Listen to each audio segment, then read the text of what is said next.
जय श्री कृष्ण। राधे राधे। आइए सुनते हैं अग्नि पुराण भगवान विष्णु के मत्स्य अवतार की यह कहानी। मत्स्य अवतार भगवान विष्णु के प्रथम अवतार हैं।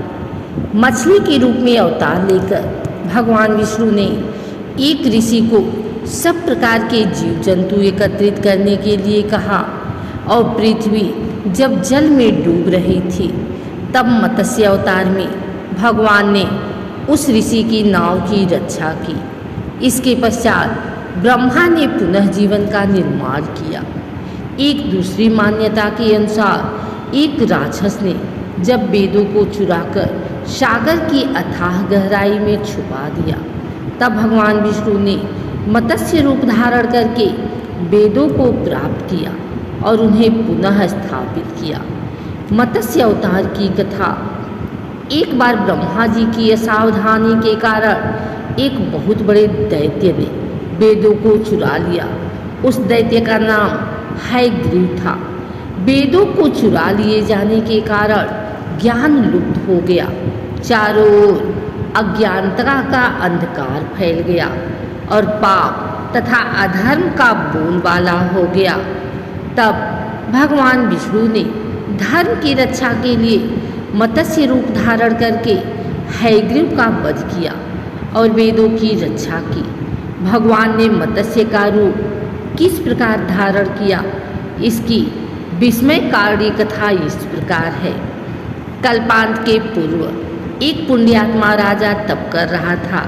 राजा का नाम सत्यव्रत था।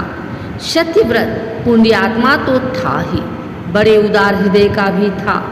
प्रभात का समय था, सूर्योदय हो चुका था। सत्यव्रत कृतमाला नदी में स्नान कर रहा था। उसने स्नान करने के पश्चात जब तर्पण के लिए अंजलि में जल लिया तो अंजलि में जल के साथ एक छोटी सी मछली भी आ गई। सत्यव्रत ने मछली को नदी के जल में छोड़ दिया। मछली बोली, राजन, जल के बड़े बड़े जीव छोटे छोटे जीवों को मारकर खा जाते हैं। अवश्य कोई बड़ा जीव मुझे भी मारकर खा जाएगा। कृपा करके मेरे प्राणों की रक्षा कीजिए। सत्यव्रत के हृदय में दया उत्पन्न हो उठी। उसने मछली को जल से भरे हुए अपने कमंडलू में डाल लिया। तभी एक आश्चर्यजनक घटना घटी। एक रात में मछली का शरीर इतना बढ़ गया कि कमंडलू उसके रहने के लिए छोटा पड़ने लगा। दूसरे दिन मछली सत्यव्रत से बोली, राजन, मेरे रहने के लिए कोई दूसरा स्थान ढूंढिए क्योंकि मेरा शरीर बढ़ गया है। मुझे घूमने फिरने में बड़ा कष्ट होता है। सत्यव्रत ने मछली को कमंडलू से निकालकर पानी से भरे हुए मटके में रख दिया। यहाँ भी मछली का शरीर रात भर में ही मटके में इतना बढ़ गया कि मटका भी उसके रहने के लिए छोटा पड़ गया। दूसरे दिन मछली पुनः सत्यव्रत से बोली, राजन, मेरे रहने के लिए कहीं और प्रबंध कीजिए क्योंकि मटका भी मेरे रहने के लिए छोटा पड़ रहा है। तब सत्यव्रत ने मछली को निकालकर एक सरोवर में डाल दिया, किंतु सरोवर भी मछली के लिए छोटा पड़ गया। इसके बाद सत्यव्रत ने मछली को नदी में और फिर उसके बाद समुद्र में डाल दिया। आश्चर्य, समुद्र में भी मछली का शरीर इतना अधिक बढ़ गया कि मछली के रहने के लिए वह छोटा पड़ गया। अतः मछली पुनः सत्यव्रत से बोली, राजन, यह समुद्र भी मेरे रहने के लिए उपयुक्त नहीं है। मेरे रहने की व्यवस्था कहीं और कीजिए। अब सत्यव्रत विस्मित हो उठा। उसने आज तक ऐसी मछली कभी नहीं देखी थी। वह विस्मय भरे स्वर में बोला, मेरी बुद्धि को विस्मय के सागर में डुबो देने वाले आप कौन हैं? मत्स्य रूपधारी श्री हरि ने उत्तर दिया, राजन, हैग्रीव नामक दैत्य ने वेदों को चुरा लिया है। जगत में चारों ओर अज्ञान और अधर्म का अंधकार फैला हुआ है। मैंने हैग्रीव को मारने के लिए ही मत्स्य का रूप धारण किया है। आज से 7वें दिन पृथ्वी प्रलय के चक्र में फिर जाएगी। समुद्र उमड़ उठेगा भयानक वृष्टि होगी, सारी पृथ्वी पानी में डूब जाएगी। जल के अतिरिक्त कहीं कुछ भी दृष्टिगोचर नहीं होगा। आपके पास एक नाव पहुंचेगी। आप सभी अनाजों और औषधियों के बीजों को लेकर सप्त ऋषियों के साथ नाव पर बैठ जाइएगा।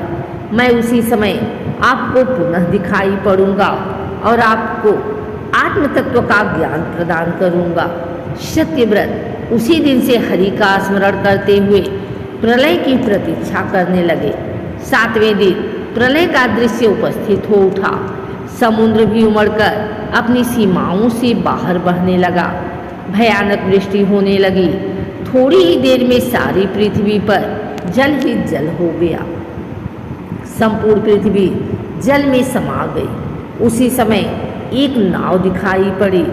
सत्यव्रत सप्त ऋषियों के साथ उस नाव पर बैठ गए। उन्होंने नाव के ऊपर संपूर्ण अनाजों और औषधियों के बीज भी भर लिए। नाव प्रलय के सागर में तैरने लगी।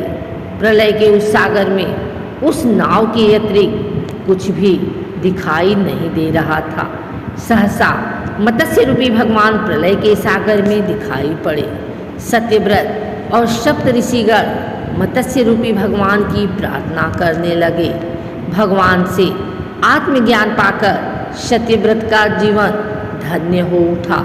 वे जीते जी ही जीवन मुक्त हो गए। प्रलय का प्रकोप शांत होने पर मत्स्य रूपी भगवान ने हयग्रीव को मारकर उससे वेद छीन लिए। भगवान ने ब्रह्मा जी को पुनः वेद दे दिए। इस प्रकार भगवान ने मत्स्य रूप धारण करके वेदों का उद्धार तो किया ही, साथ ही संसार के प्राणियों का भी अमित कल्याण किया।